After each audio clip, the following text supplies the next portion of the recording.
সদাচরণ। সম্মানিত দিনী ভাই বোন, সদাচরণ দিয়ে দামি জান্নাত পাওয়া যায়। সদাচরণ মানে নাকি? সাহাবীগণ বলছেন, আল্লাহ রাসূল, সবচেয়ে আল্লাহর দেওয়া বড় নিয়ামত কি? তো আল্লাহ রাসূল বললেন, সদাচরণ। 2 হাত নিয়ামত, তবে সবচেয়ে বড় নয়। 2 পা নিয়ামত, তবে সবচেয়ে বড় নয়।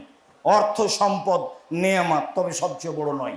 ছেলে মেয়ে নিয়ামত, তবে সবচেয়ে বড় নয়। সবচেয়ে বড় নিয়ামত হলো সদাচরণ।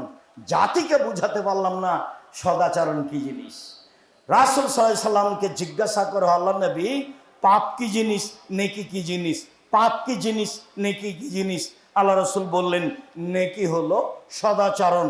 তখন তিনি বললেন না নেকি হলো হজ। তখন তিনি বললেন না নেকি হলো রোজা।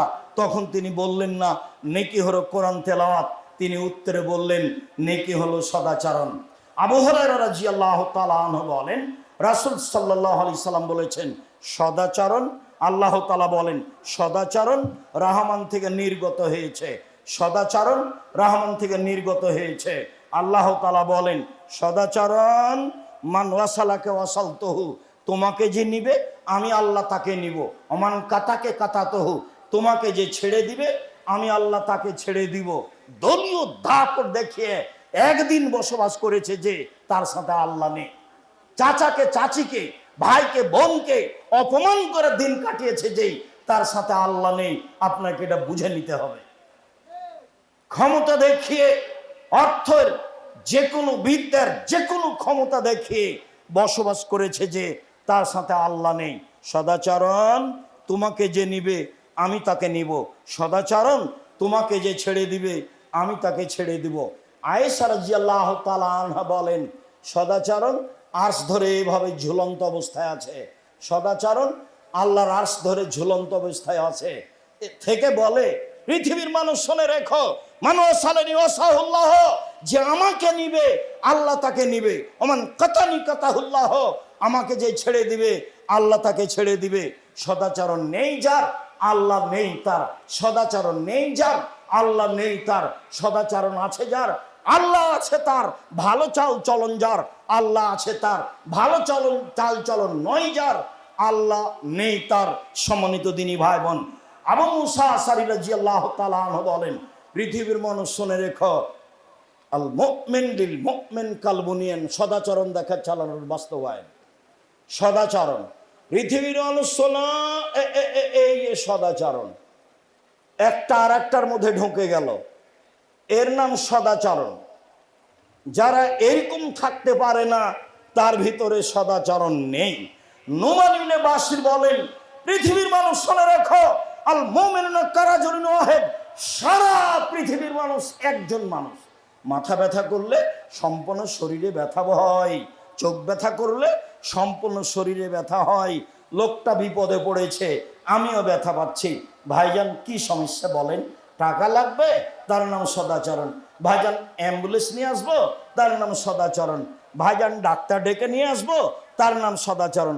ভাইজান কোনো ধার কর্জ লাগবে, তার নাম সদাচরণ। ভাইজান আমি কোনো উপকার করতে পারি, তার নাম সদাচরণ। পাল্টা বলছে বিপদে পড়েছে, ঠিক হয়েছে, ঠিক হয়েছে, ঠিক হয়েছে, উচিত হয়েছে।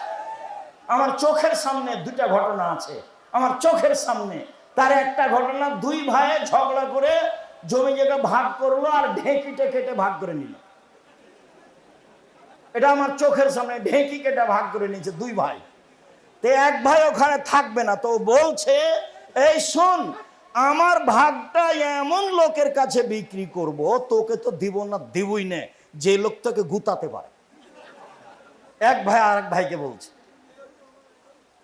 আর আমার চোখের সামনে এক দলের লোক আর এক দল পরাজয় হলে গরু জবাই করলো, এটা আমার চোখের সামনে। গরু জবাই করে খুশি মানাচ্ছে। ধর্ম কাকে বলে? তাহাজ্জুদ পড়ে ধর্ম টিকে না। রাসূল সাল্লাল্লাহু আলাইহি সাল্লাম বলছেন, জিজ্ঞাসার উত্তরে, আল্লাহর নবী, অমুক মহিলা বেশি বেশি সালাত আদায় করে, বেশি বেশি দান খায়রাত করে, বেশি বেশি সিয়াম পালন করে, তবে প্রতিবেশীর সাথে ভালো আচরণ করে না। আল্লাহ রাসূল বললেন, হে ফিন্নার, জাহান্নামে যাবে। বেশি বেশি সালাত আদায় করে, বেশি বেশি সিয়াম পালন করে, বেশি বেশি দান খায়রাত করে, প্রতিবেশীর সাথে ভালো আচরণ করে না, আল্লাহ রসুল বললেন জাহান্নামে যাবে। আল্লাহ নবী অমুক মহিলা তেমন বেশি সালাত আদায় করে না, তেমন বেশি সিয়াম পালন করে না, তেমন বেশি দান খায়রাত করে না, তবে প্রতিবেশীর সাথে ভালো আচরণ করে, আল্লাহ রসুল বললেন হে আফিল জান্নাহ, ও জান্নাতে যাও। আপনি আর আমি যেভাবে পৃথিবীকে বুঝেছি সেইভাবে পৃথিবী নয়। আল্লাহ রসুল বলছেন যে পৃথিবী তোমাকে ধোঁকা দিচ্ছে, তুমি বুঝতে পারো না। ফাত্তাকুদ দুনিয়া ওয়াত্তাকুন নিসা, পৃথিবীর মানুষ দুনিয়া থেকে বেঁচে থাকো, নারী থেকে বেঁচে থাকো। পৃথিবীর মানুষ দুনিয়া থেকে বেঁচে থাকো, নারী থেকে বেঁচে থাকো। পৃথিবী হচ্ছে অত্যাধুনিক যন্ত্র, আপনার কথা কর্ম সব ধরে রেখেছে ছবি সহ। বিচারের মাঠে আপনাকে দেখানো হবে, সব চলে আসবে আপনার সামনে। তখন আপনি দেখতে পাবেন ভাবির সাথে কিভাবে কথা বলেছেন, বোনের সাথে কিভাবে কথা বলেছেন, বান্ধবীর সাথে কিভাবে কথা বলেছেন, সব বুখারী মুসলিমের হাদিস। এই জন্য পৃথিবী থেকে বেঁচে থাকতে হবে সাবধান। দুই, নারী থেকে বেঁচে থাকতে হবে সবাই জানি। রাসূল সাল্লাল্লাহু আলাইহি ওয়াসাল্লাম বলছেন মা তারাকতু বাদি ফিতনাতান আযালুল রিজালি মিনান নিসায়ে, আমি ছাড়িনি পৃথিবীতে মানুষের জন্য বেশি বিপজ্জনক বস্তু